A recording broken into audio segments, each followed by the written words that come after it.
Selama kita masih bisa bernafas, artinya kita masih disayang Tuhan. Ya kan? Artinya kita masih diberikan kesempatan untuk senantiasa berbuat baik. Senantiasa memperbaiki hidup. Dan tentunya bukan sebatas untuk diri kita pribadi, tapi juga untuk siapapun yang ada di sekitar kita. Syukur-syukur ilmu kita, harta kita, kelebihan yang kita miliki bisa bermanfaat untuk umat yang lebih banyak.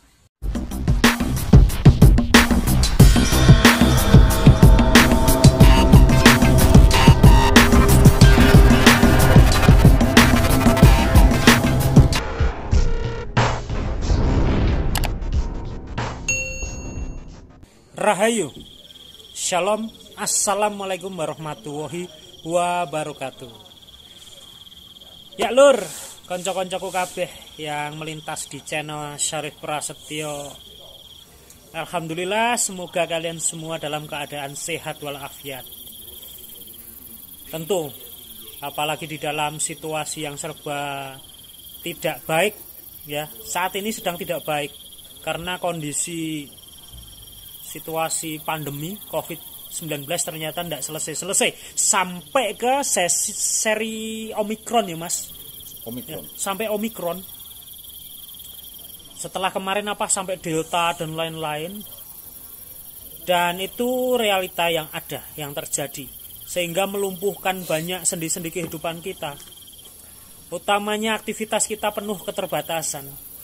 Tidak apa-apa, selama kita masih bisa bernafas, artinya kita masih disayang Tuhan. Ya kan? Artinya kita masih diberikan kesempatan untuk senantiasa berbuat baik. Senantiasa memperbaiki hidup. Dan tentunya bukan sebatas untuk diri kita pribadi, tapi juga untuk siapapun yang ada di sekitar kita.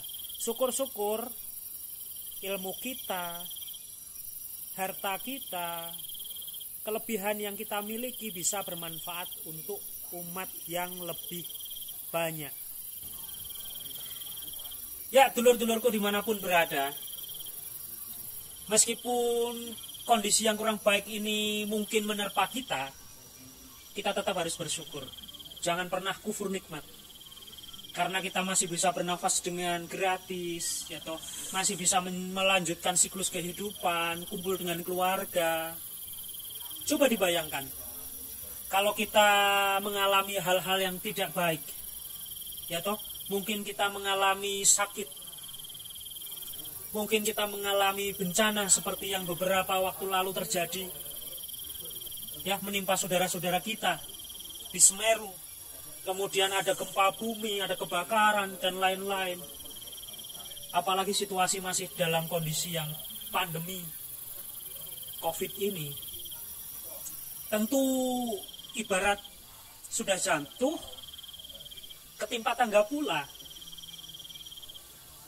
Lantas apa yang harus kita lakukan untuk menyikapi situasi yang serba seperti ini? Selain kita bersyukur karena kita masih bisa bernafas, artinya kita bisa memperbaiki keadaan hidup kita, keluarga kita, lingkungan kita juga harus bisa memiliki rasa empati. Kalau kita punya kelebihan harta, kita belanjakan untuk sedekah. Kita bantu saudara-saudara kita. Kalau memang kita belum bisa membantu menggunakan apa yang kita miliki, minimal kita ikut mendoakan yang baik. Minimal doa.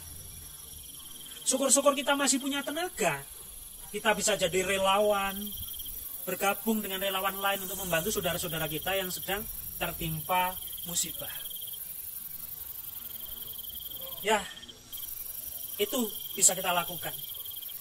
Apalagi kita sebagai insan yang berakal, insan yang memiliki keimanan, ketaatan kita kepada Tuhan, apapun agama kita, tentu kita menjalankan dharma kehidupan untuk hal yang baik. Ya toh, karena hubungan kita dengan Tuhan nggak cukup kita hanya beribadah kepada Tuhan. Tapi kita juga dituntut untuk bermanfaat kepada lingkungan kita, kepada makhluk lain, kepada alam jagat raya ini. Kalau di dalam konsep kehidupan yang saya sampaikan kepada murid-murid, ya, ada 3 hubungan wajib manusia. Pertama, secara vertikal kita berhubungan dengan Tuhan kita, atau istilahnya hablum minallah. Lantas yang kedua, hubungan kita dengan sesama manusia. Hablum minanas, harus hal-hal yang baik. Jangan hubungan yang tidak baik, jangan hubungan yang merugikan, jangan hubungan yang ibarat seperti benalu atau parasitisme, enggak. Tapi harus benar-benar mutualisme, multiproduktif, ya, produktif, multi efeknya ada, tapi hal-hal yang positif efeknya. Jangan sampai karena kita mungkin sedang mengalami kesusahan, kita dibantu orang lain, misal kita ngutang, ya toh, janji bulan depan kita cukupi, kita kembalikan.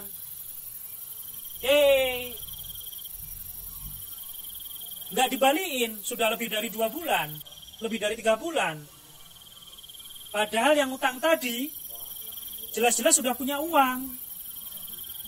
Di story tuh pamer, habis main kemana, makan di mana, di restoran apa, piknik di mana, ya toh jalan-jalan, beli kalung baru, beli arloji baru, ya toh beli baju baru, tas baru, bermerek lagi. Tapi dia tidak punya niat untuk mengembalikan utang, membayar utang.